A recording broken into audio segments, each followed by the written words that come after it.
Hello दोस्तों, नमस्कार। क्या आप जानते हैं माही नदी को किन नामों से जाना जाता है? या रंगाई छपाई उद्योग से राजस्थान की कौन सी नदी सबसे ज़्यादा प्रदूषित हो रही है? या भीखाबाई बांध कौन सी नदी पर बना है? कुछ ऐसे ही प्रश्नों के उत्तर आज हम जानेंगे। और दोस्तों, ऐसी कोई एग्ज़ाम नहीं जिसमें नदियों से प्रश्न आए नहीं। तो let's start today class. Rajasthan में चंबल नदी द्वारा सर्वाधिक प्रभावित क्षेत्र कौन सा है? ये आज का पहला क्वेश्चन है। राजस्थान में चंबल नदी द्वारा सर्वाधिक प्रभावित क्षेत्र कौन सा है? गौड़वाड़ प्रदेश, शेखावटी प्रदेश, चंबल प्रदेश और मारवाड़ प्रदेश। तो दोस्तों, कभी कभी ऐसे प्रश्न भी आ जाते हैं कि यहाँ आपको चंबल नदी दिया हुआ है और ऑप्शन में भी चंबल प्रदेश दिया हुआ है, तो हमें कंफ्यूज नहीं होना है। चंबल प्रदेश ही इसका आंसर होगा। कई बार हम एक्स्ट्रा दिमाग लगाते हैं कि चंबल ये कंफ्यूज करने के लिए शब्द दिया हुआ है, लेकिन ऐसा नहीं है। आंसर चंबल प्रदेश ही होगा, क्योंकि चंबल नदी कौन से प्रदेश में प्रवाहित होती है? चंबल प्रदेश में। तो कंफ्यूज नहीं होना है। नेक्स्ट, राजस्थान में मुकुंदरा की पहाड़ियाँ किस भौतिक क्षेत्र में स्थित हैं? राजस्थान में मुकुंदरा की पहाड़ियाँ किस भौतिक प्रदेश में स्थित हैं? ए शेखावटी प्रदेश, बी हाड़ौती पठार, सी दक्षिणी अरावली या डी माही बेसिन। तो बात करते हैं मुकुंदरा की पहाड़ियाँ, और मुकुंदरा की पहाड़ियाँ हमारे हाड़ौती क्षेत्र में स्थित हैं। हाड़ौती क्षेत्र में मुकुंदरा की पहाड़ियाँ अवस्थित हैं। नेक्स्ट, अनास, जाखम एवं सोम किस नदी की सहायक नदियाँ हैं? अनास, जाखम और सोम कौन सी नदी की सहायक नदियाँ हैं? माही, बनास, साबरमती या काली सिंध। तो दोस्तों, अनास, जाखम एवं सोम ये माही नदी की सहायक नदियाँ हैं। माही नदी की जो और सहायक नदियाँ हैं उसमें ईरू, एक चाप और मोरेन। कौन सी होगी दोस्तों? मोरेन। ये तीन नदी और हैं जो माही की सहायक नदी हैं। ईरू, चाप, मोरेन, अनास, जाखम एवं सोम, ये जो नदी हैं ये माही नदी की सहायक नदियां हैं। तो आपको माही नदी की सहायक नदियों को ये भी याद रखना है, अनास, जाखम, सोम के साथ साथ ईरू, चाप और मोरेन। नेक्स्ट, क्वेश्चन नंबर 4, निम्न में से कौन सी एक सुमेलित नहीं है? दोस्तों, यहाँ कुछ नदियों के नाम दिए हुए हैं और उनका उद्गम स्थान दिया हुआ है। तो दोस्तों, सुमेलित नहीं है पूछा है हमसे। साबी सीबर की पहाड़ियों से निकलती है, ये बिल्कुल सही है। कांतली खंडेला पहाड़ियाँ सीकर से निकलती है, बिल्कुल ये भी सही है। बाणगंगा खमनोर की पहाड़ियाँ, तो दोस्तों ये बाणगंगा जो है ये खमनोर की पहाड़ियों से नहीं निकलती, ये निकलती है बैराट की पहाड़ियों से। कहाँ से निकलती है? बैराट की पहाड़ियों से। बैराट की पहाड़ियों से निकलती है, तो इसमें ये गलत, सुमेलित नहीं है। तो हमारा आंसर क्या हो जाएगा? सी। और सोम नदी बीछामीड़ा से निकलती है। तो हमारा ऑप्शन क्या हो जाएगा? इसका आंसर क्या हो जाएगा? सी। कौन सा सुमेलित नहीं है? सी। क्योंकि दोस्तों बाणगंगा कहाँ से निकलती है? खमनोर की पहाड़ियों से। चलिए नेक्स्ट, अनास, इराब एवं सोम किस नदी की सहायक नदियाँ हैं? दोस्तों, मैं आपको बता चुका हूँ कि माही नदी की कौन कौन सी सहायक नदियाँ हैं। ठीक है, तो आपका जो ये क्वेश्चन नंबर 5 है, इसका आंसर आपको बताना है। इवन मैं आपको अभी भी मैंने बोल दिया है उसका आंसर तो, लेकिन फिर भी ये क्वेश्चन नंबर 5 आपको कमेंट में बताना है कि इसका आंसर क्या होगा। दोस्तों, आपका एक कमेंट मुझे मोटिवेट करता है, इसलिए आप कमेंट जरूर कीजिएगा। क्वेश्चन नंबर 5 का आंसर कमेंट बॉक्स में आप दीजिएगा। नेक्स्ट, क्वेश्चन नंबर 6, निम्न में से कौन सा युग्म सुमेलित नहीं है? दोस्तों, आजकल इस प्रकार के क्वेश्चन आते हैं, सुमेलित नहीं है, सुमेलित है, कितने कथन सही हैं, कौन सा कथन सही है ना, इस प्रकार के क्वेश्चन ज़्यादा आते हैं। तो देखिए, वाणगंगा भरतपुर बिल्कुल सही है। गलता जयपुर ये भी सही है। तालाब शाही धौलपुर ये भी सही है। तो हमारा ऑप्शन क्या निकल के आता है? गड़ीसर जोधपुर। गड़ीसर जोधपुर में नहीं है। अगर गड़ीसर जोधपुर में नहीं है तो है कहाँ? तो गड़ीसर चलेगा जैसलमेर। जैसलमेर, गड़ीसर जो लेक है वो जैसलमेर में है।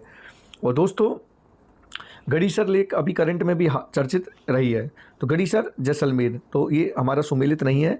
तो ऑप्शन क्या हो जाता है? डी हमारा सही हो जाता है। क्वेश्चन नंबर 7, निम्न में से कौन सी अंतः प्रवाहित नदी नहीं है? तो दोस्तों, सबसे पहले तो हमें आपको ये बता देता हूँ कि अंतः प्रवाहित नदी कौन सी होती है।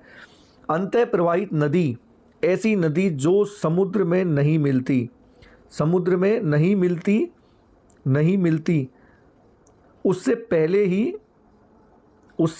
ही समाप्त हो जाती हैं। ठीक है दोस्तों, तो अंतः प्रवाहित नदी ऐसी नदियां हैं जो समुद्र में नहीं मिलती और समुद्र में मिलने से पहले ही वे कहीं ना कहीं समाप्त हो जाती हैं। ठीक है, उनको कहते हैं अंतः प्रवाहित नदी।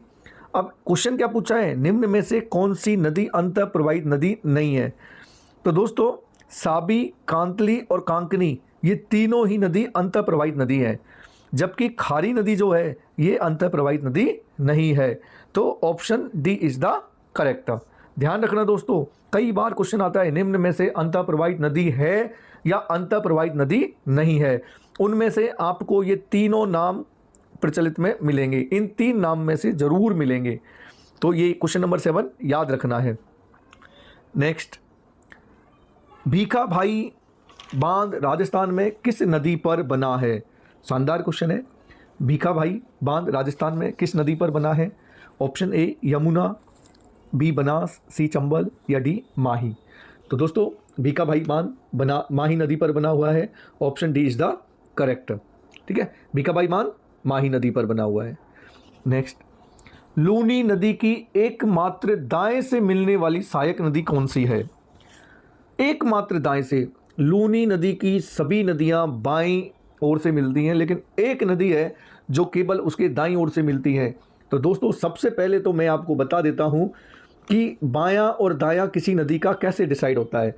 तो देखिए, ये नदी जिस दिशा में प्रवाहित होगी उस नदी के आधार पर उसका बायां दायां डिसाइड होता है। जिस दिशा में नदी बह रही है उस दिशा की तरफ उसका दायां बायां होगा। जैसे ये नदी इस एरो के अकॉर्डिंग प्रवाहित हो रही है तो इसका बायां भाग तो हो जाता है ये और राइट हो जाता है ये। ठीक है, तो हमें ये ध्यान रखना है कि अब लूनी नदी की एकमात्र दाएं से मिलने वाली सहायक नदी कौन सी है? तो दोस्तों आंसर हो जाता है सी जोजरी। क्या होता है? सी जोजरी। अब इसकी ये जितनी भी नदी हैं ए बी सी डी, चार नदी, जबाई, सुकड़ी, जोजरी और बांडी, ये चारों ही नदी लूनी नदी की सहायक हैं। इसके अलावा जो लूनी नदी की सहायक नदी है, एक है लीलड़ी, एक है मीठड़ी, ठीक है, एक है सागी, कौन सी? सागी, और एक है गुहिया। ये इसकी सहायक नदियां हैं। लूनी नदी की सहायक नदियों में लूलड़ी, मीठड़ी, सागी, गुहिया, जबाई, बांडी, ये सभी नदियां किसकी सहायक नदी है? लूनी नदी की। दोस्तों लूनी नदी जो है ये अरावली से निकलती है, नाग पहाड़ियों से, अजमेर की अरावली की नाग पहाड़ियों से निकलती है। और लूनी नदी का जो बालोतरा वाला भाग है, बालोतरा तक ये लूनी नदी मीठी रहती है, मतलब मीठा पानी प्रवाहित होता है, और बालोतरा के बाद इसका पानी खारा हो जाता है। ये भी क्वेश्चन आता है, ये भी हमें याद रखना है कि कौन सी नदी का पानी बालोतरा के बाद खारा हो जाता है, तो लूनी नदी का। ठीक है ना दोस्तों, तो बालोतरा, नाग पहाड़, ये याद रखने हैं आपको। इसके अलावा जो लूनी नदी की एक सहायक नदी है जो यहाँ ऑप्शन में भी दी हुई है, ये बांडी। ठीक है, ये लूनी नदी की जो ये सहायक नदी है बांडी, ये जो नदी है बांडी नदी, ये रासायनिक उद्योगों से इतनी ज़्यादा प्रदूषित हो गई है। लूनी नदी की सहायक नदी बांदी सबसे ज़्यादा रासायनिक प्रदूषणों से प्रदूषित नदी है, लेकिन कई बार हमें ऑप्शन में बांडी नहीं मिलता है, तो उस केस में लूनी नदी आंसर मान लिया जाता है। ठीक है ना दोस्तों, तो लूनी नदी के बारे में ये फैक्ट्स आप याद रखना। और लूनी नदी राजस्थान की बहुत इंपॉर्टेंस नदी है और ज़्यादातर एग्जाम में लूनी नदी से क्वेश्चन पूछ लिया जाता है। चलिए नेक्स्ट, रंगाई छपाई उद्योग के कारण राजस्थान की रासायनिक नदी किसे कहा जाता है? मैंने अभी आपको बताया था कि रासायनिक उद्योगों के कारण, है ना, रसायनों के कारण कौन सी नदी सबसे ज़्यादा प्रभावित होती है, प्रदूषित होती है, अभी बताया है। देखिए ऑप्शन में बनास, चंबल, लूनी, बांडी। तो अभी मैं ऑप्शन डी बांडी नदी को रासायनिक नदी कहा जाता है, क्योंकि सबसे ज़्यादा प्रदूषित नदी कौन सी है? बांडी। अब मान लो कि इस बांडी नदी की जगह यहाँ पर सुकड़ी होता, फिर आंसर क्या रह जाता अपना, ठीक है, फिर आंसर क्या हो जाता, ये बांडी में हटा देता हूँ और डी ऑप्शन हो गया सुकड़ी, तो आंसर क्या हो जाएगा, लूणी हो जाएगा, फिर लूणी नदी हो जाएगा फिर, क्योंकि बांडी किसकी सहायक नदी है, लूणी नदी की। तो इस चीज़ का भी ध्यान रखना है दोस्तों। रासायनिक नदी किसे कहा जाता है, बांडी नदी को, रासायनिक नदी बांडी नदी को कहा जाता है। Answer D is the correct. Next, Luni नदी के संदर्भ में गलत कथन कौन सा है। लूणी नदी को कालिदास ने अंतः सलील कहा, ऑप्शन ए। लूणी नदी की सहायक नदियों में लीलड़ी, सुकड़ी, मीठड़ी है, ऑप्शन सी। जोजड़ी एकमात्र नदी है जो इसके बाईं ओर से मिलती है, ऑप्शन डी। इसका अपवाह क्षेत्र राज्य के कुल अपवाह क्षेत्र का 10.40% है। दोस्तों इसका जवाब आप दे सकते हैं। देखिए इसका जवाब, ये ऑप्शन आपको लग रहा है कि ये ऑप्शन गलत है या सही है, तो इसको छोड़ दीजिए एक बार, फिर भी आप इसका जवाब दे सकते हैं, क्योंकि मैंने आपको बताया था कि राजस्थान की लूणी नदी की एकमात्र नदी जोजड़ी, जो इसके बाईं ओर से नहीं मिलती दोस्तों, कौन से मिलती है, दाईं ओर से मिलती है, दाईं ओर से मिलती है। हमसे क्या पूछा है, गलत कथन पूछा है, तो ऑप्शन सी गलत हो जाता है दोस्तों। ऑप्शन सी क्या हो जाता है, गलत, क्योंकि हमने ये पढ़ लिया है कि जोजड़ी एकमात्र नदी है इसके बाईं ओर से मिलती है, तो दोस्तों बाईं ओर से नहीं मिलती, दाईं ओर से मिलती है, जोजड़ी दाईं ओर से मिलती है। तो देख लीजिए, अब हमें क्या लगता है कि ये क्वेश्चन फैक्ट से दिया है, तो क्या पता ये आंसर सही हो, लेकिन हुआ क्या, हमें ये पता था कि जोजड़ी एकमात्र नदी है जो इसके दाईं ओर से मिलती है, लेकिन हमारा दिमाग ने हमें डाइवर्ट कर दिया, क्योंकि मात्र इस आंकड़े से। तो दोस्तों कई बार इस प्रकार के क्वेश्चन मिलते हैं कि हमें कन्फ्यूजन कर दिया जाता है, तो दोस्तों धैर्यपूर्वक उस क्वेश्चन को पढ़िए, उसके बाद जवाब दीजिएगा। एक बार विश्लेषण और कर लिया करो कि क्या ये सही है या नहीं है। कंफ्यूज नहीं होना है दोस्तों, आप सभी को बहुत कुछ आता है, आप सभी को बहुत कुछ आता है, तो कंफ्यूज नहीं होना है ना। आप एक बार चिंतन मनन करके उसके बाद ठंडे दिमाग से सोचकर आंसर अटेम्प्ट किया कीजिए, ठीक है। आप लोगों को बहुत कुछ आता है, अपने आप को कभी कमज़ोर मत समझना, आप सभी को बहुत आता है। चलिए नेक्स्ट, क्वेश्चन नंबर 12, माही नदी का उद्गम कहाँ से होता है। तो देखिए माही नदी का जो उद्गम है, माही नदी का जो उद्गम है वह होता है मेहंद झील से। कहाँ से होता है, मेहंद झील से, मेहंद झील से। और ये जो झील है मेहंद झील, ये है विंध्याचल पर्वत मध्य प्रदेश में। तो माही नदी का उद्गम स्थल विंध्याचल पर्वत मध्य प्रदेश के मेहंद झील से होता है।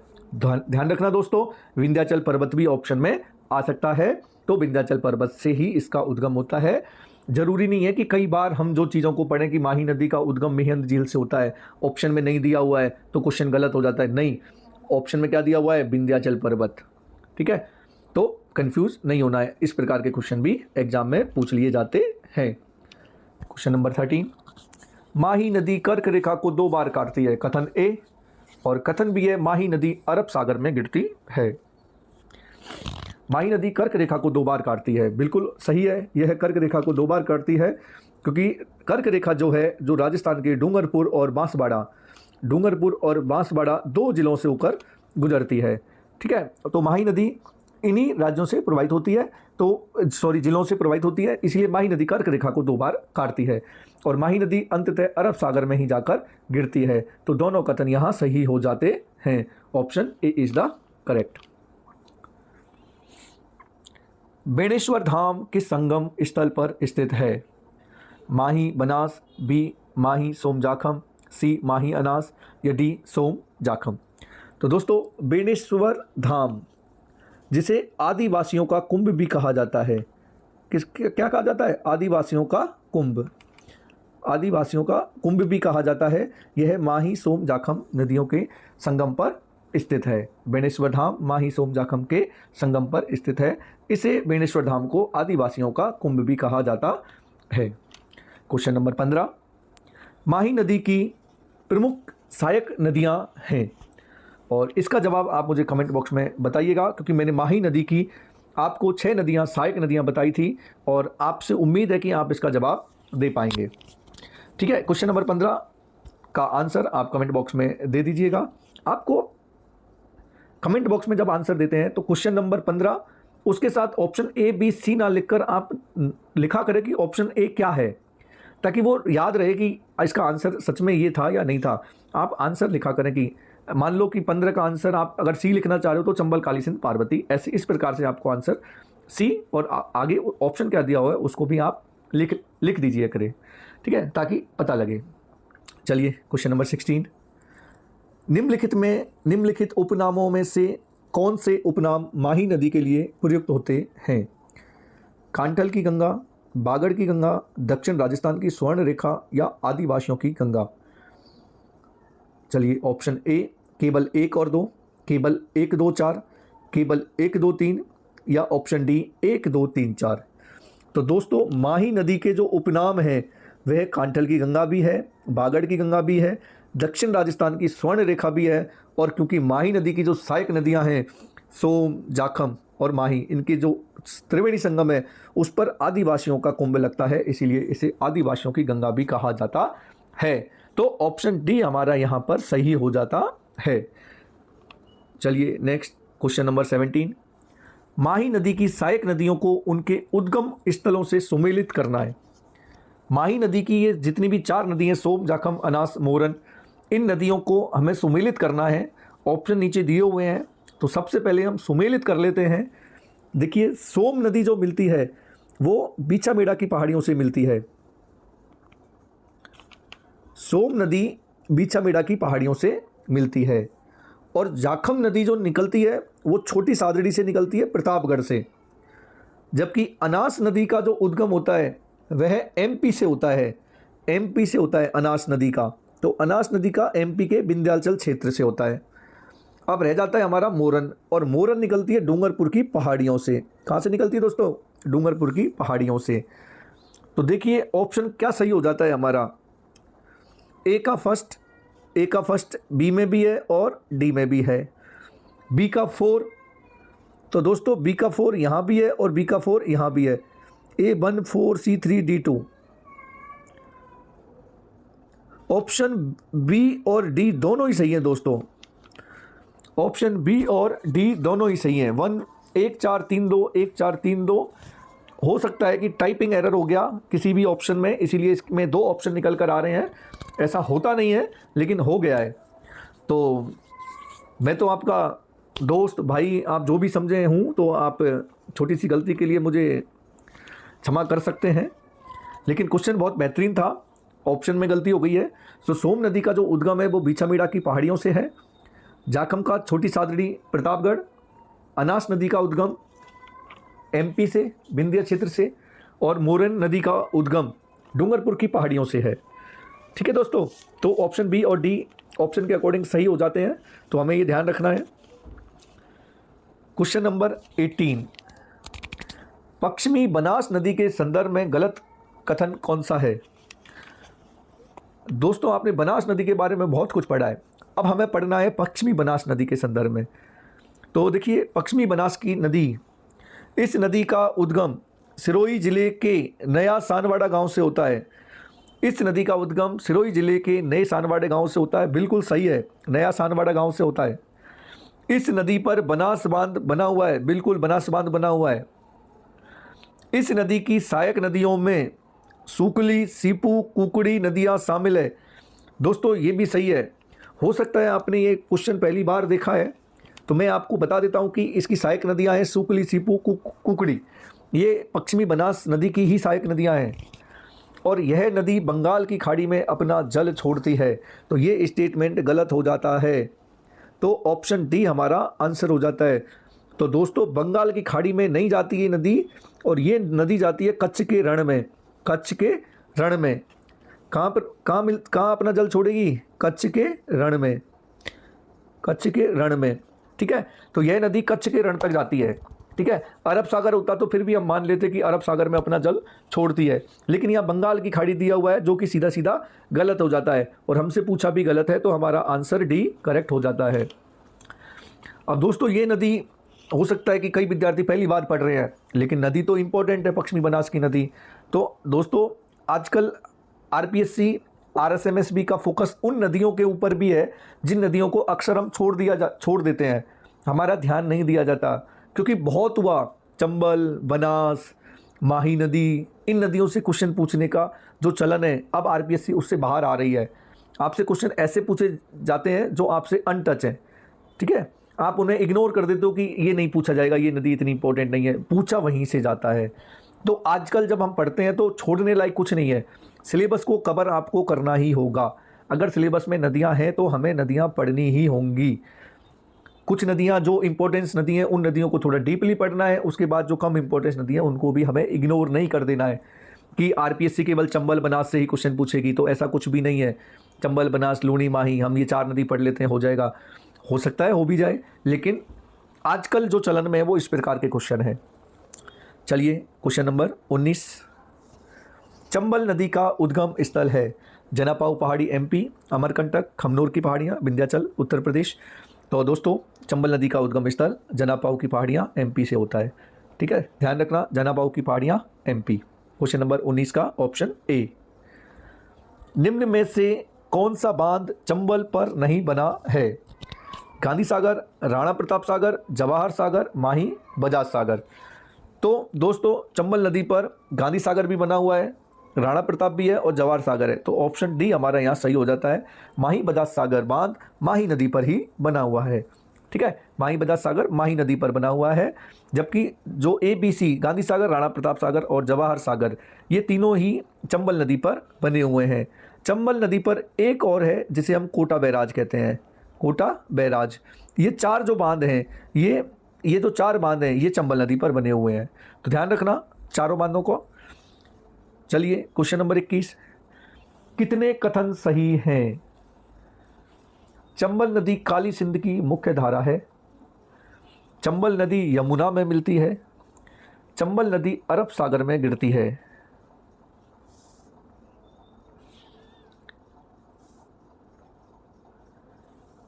देखिए चंबल नदी काली सिंध की मुख्य धारा है, हमसे क्या पूछा है? सबसे पहले तो सही है, चंबल नदी काली सिंध की मुख्य धारा है, चंबल नदी यमुना में मिलती है, ये तो बिल्कुल सही है, और चंबल नदी अरब सागर में गिरती है। तो दोस्तों चंबल नदी अरब सागर में नहीं गिरती, ये गलत हो जाता है। और चंबल नदी काली सिंध की मुख्य धारा है, तो दोस्तों ये भी गलत हो जाता है। ये जो चंबल नदी है इसमें काली सिंध तो आकर मिलती है, तो मुख्य धारा नहीं हो सकती, मुख्य धारा तो खुद चंबल है जिसमें काली सिंध नदी आकर मिल रही है। तो 2 स्टेटमेंट जो हैं 1 और 3 ये गलत हो जाते हैं। तो कितने कथन सही हुए? केवल 1 कथन सही है, केवल 1 कथन सही है, केवल 1 कथन सही है इसमें, ठीक है ना दोस्तों। अरब सागर में नहीं गिरती है चंबल नदी, चंबल नदी कहाँ गिरती है? बंगाल की खाड़ी में, क्योंकि यमुना नदी आगे कहाँ मिलेगी, ठीक है, यमुना नदी कहाँ मिलेगी आगे? गंगा नदी में जाके मिलेगी इलाहाबाद में, और इलाहाबाद के बाद उसका पानी कहाँ जाएगा? बांग्लादेश, बांग्लादेश से होते हुए सीधा बंगाल की खाड़ी में। तो चंबल नदी अरब सागर में नहीं गिरती है, इस चीज़ का ध्यान रखना। तो कितने कथन सही हो गए? केवल 1 कथन सही है, चंबल नदी यमुना में मिलती है, ये स्टेटमेंट सही है। चलिए नेक्स्ट, वापस से सुमेलित कीजिए नदियों के नाम और उनका उद्गम स्थल दे रखा है। तो दोस्तों काली सिंध नदी का जो उद्गम है वो देवास के एमपी से होता है, एमपी के देवास से होता है। तो हमारा ऑप्शन इसका हो जाता है फर्स्ट का फर्स्ट। और पार्वती नदी का जो उद्गम है वो विंध्य क्षेत्र, ये भी एमपी से होता है। और बनास नदी का जो उद्गम होता है वो खमनोर की पहाड़ियों से होता है। 1, 2, 3 और 1, 2, 3 हमें केवल ऑप्शन ए में मिल रहे हैं, और डी का सिपरा का काकरी वरडी पहाड़ियाँ। सिपरा इसी नदी के किनारे उज्जैन स्थित है। तो दोस्तों काली सिंध, देवास एमपी, पार्वती विंध्य क्षेत्र, बनास खमनोर की पहाड़ियाँ और सिपरा काकरी बरडी की पहाड़ियों से उद्गमित होती है। तो 1, 2, 3, 4 option A is the correct. Question number 23, Chambal नदी के राजस्थान में प्रवेश के बाद उस पर बने प्रमुख बांधों का सही क्रम क्या है? गांधी सागर बांध, राणा प्रताप सागर बांध, जवाहर सागर बांध या कोटा बैराज। इन्हें हमें क्रम में जमाना है कि राजस्थान नदी चंबल नदी राजस्थान में प्रवेश करती है, चित्तौड़गढ़ के 84गढ़ से प्रवेश करती है ये चंबल नदी। तो बांध किस प्रकार बने हुए हैं, ठीक है। तो चंबल नदी के राजस्थान में प्रवेश के बाद, ये प्रवेश के बाद पूछा है, हालांकि इसने प्रवेश के बाद उस पर बने प्रमुख बांधों का। तो दोस्तों जो गांधी सागर बांध बना हुआ है, ये गांधी सागर ये एमपी में तो सबसे पहले तो यही आएगा। तो ऑप्शन ए और ऑप्शन सी में से हमारा सही होगा 1-1। उसके बाद इस पर बना हुआ है राणा प्रताप बांध, और उसके बाद जवाहर सागर और कोटा बैराज। तो ऑप्शन ए हमारा सही हो जाता है। ऑप्शन ए 1 2 3 4 जो इनका सीक्वेंस है, ये प्रमुख बांध है, इनका सही क्रम यही है चंबल नदी के ऊपर।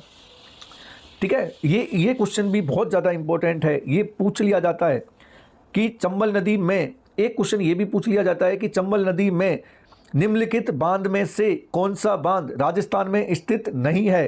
तो गांधी सागर बांध ये कहाँ है, एमपी में। बाकी तीनों जो बांध हैं ये राजस्थान में स्थित हैं। तो ये क्वेश्चन भी पूछ लिया जाता है चंबल नदी से संबंधित। तो दोस्तों इसे भी याद रखिएगा। क्वेश्चन नंबर 24, चंबल नदी के संदर्भ में सही कथन है। दोस्तों सही कथन ढूंढना है हमें। चंबल नदी का उद्गम राजस्थान में होता है। तो दोस्तों चंबल नदी का उद्गम मैंने बताया था कि मध्य प्रदेश एमपी के कहाँ से होता है, जनापाव की पहाड़ियों से, जनापाव की पहाड़ियों से होता है। तो ये स्टेटमेंट गलत हो जाता है। चंबल नदी राजस्थान में भीलवाड़ा जिले के चौरासीगढ़ स्थान से प्रवेश करती है। दोस्तों ऑप्शन सी, कोटा में इस नदी पर लटकता हुआ पुल बनाया गया है। ऑप्शन डी, यह राजस्थान में से प्रवाहित होने वाली दूसरी सबसे लंबी नदी है। दोस्तों ये क्वेश्चन कितना अच्छा है।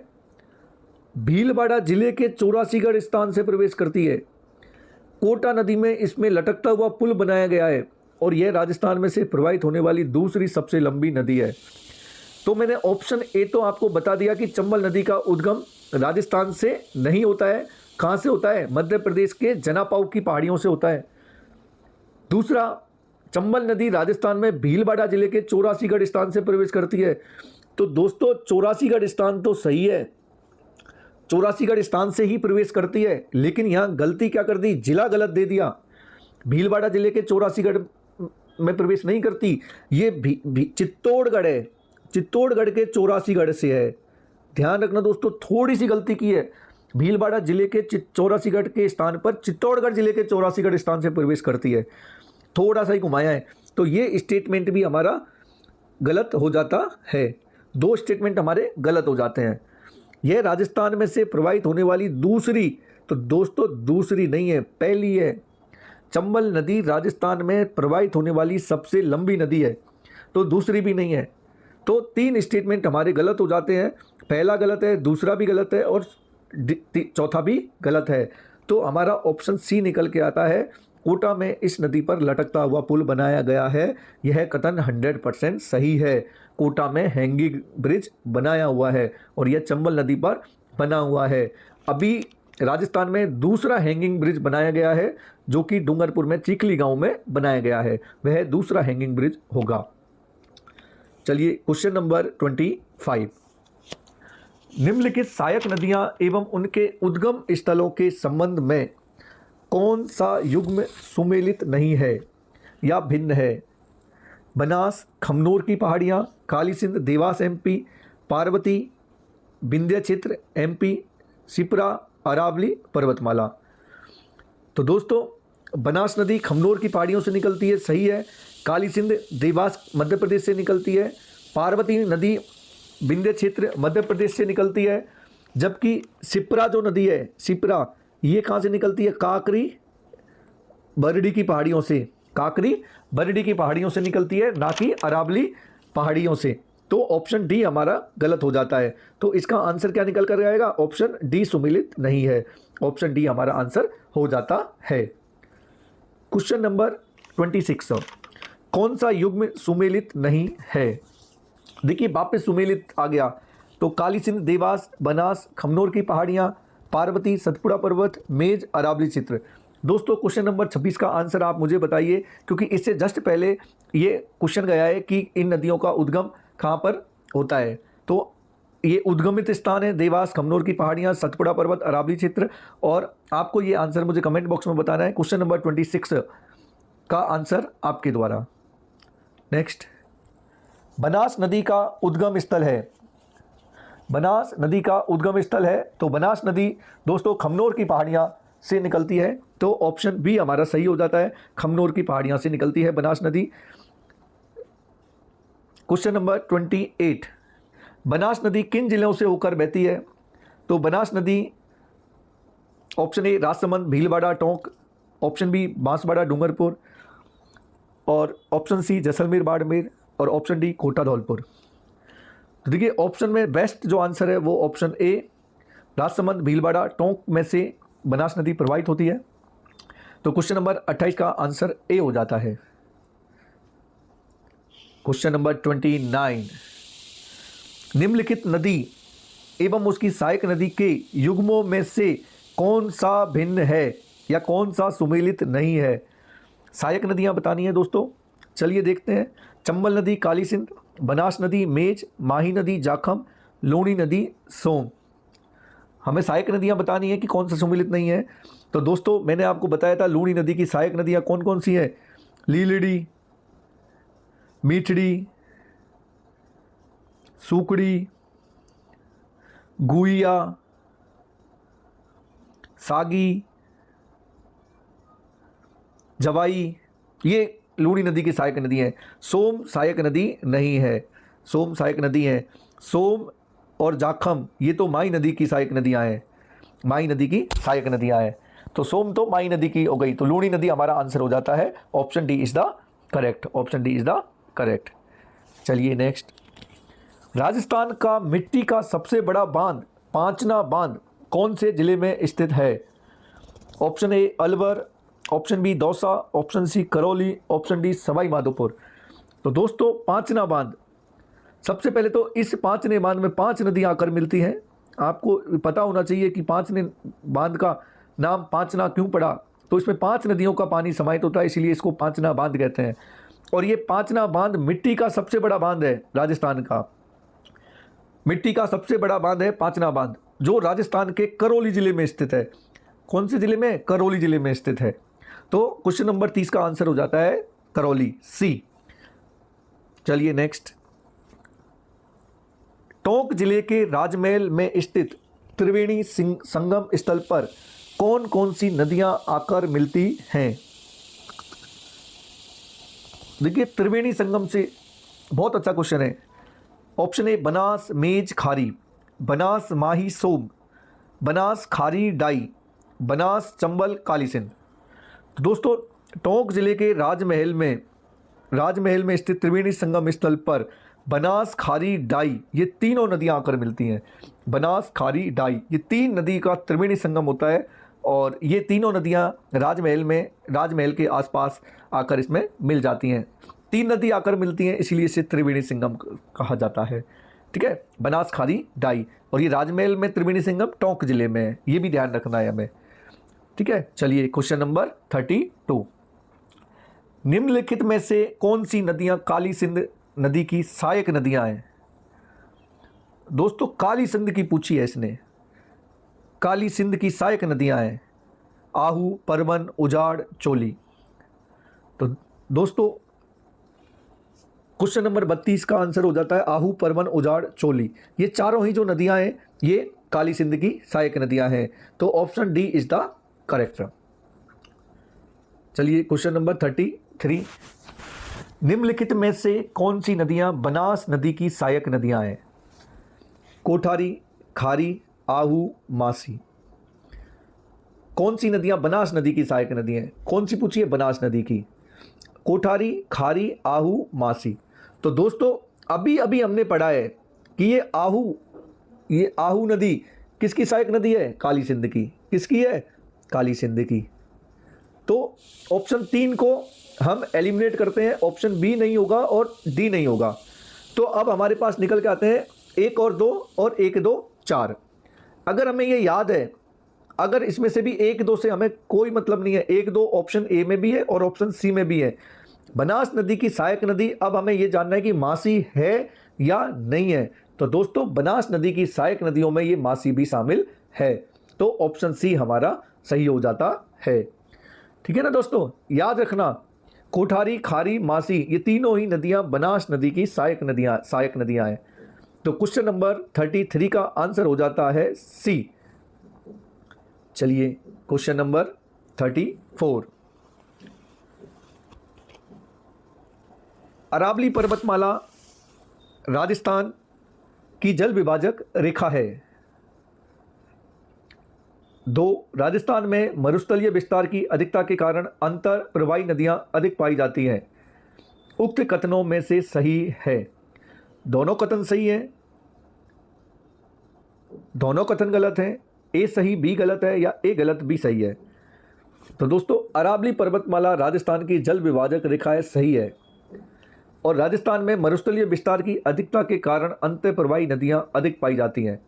बिल्कुल, मरुस्थल में जो प्रवाहित होने वाली नदियां हैं वे नदियां समुद्र तक पहुंच ही नहीं पाती, क्योंकि मरुस्थल का इतना ज़्यादा विस्तार है कि वे नदी अंतर प्रवाहित बनकर ही रह जाती हैं।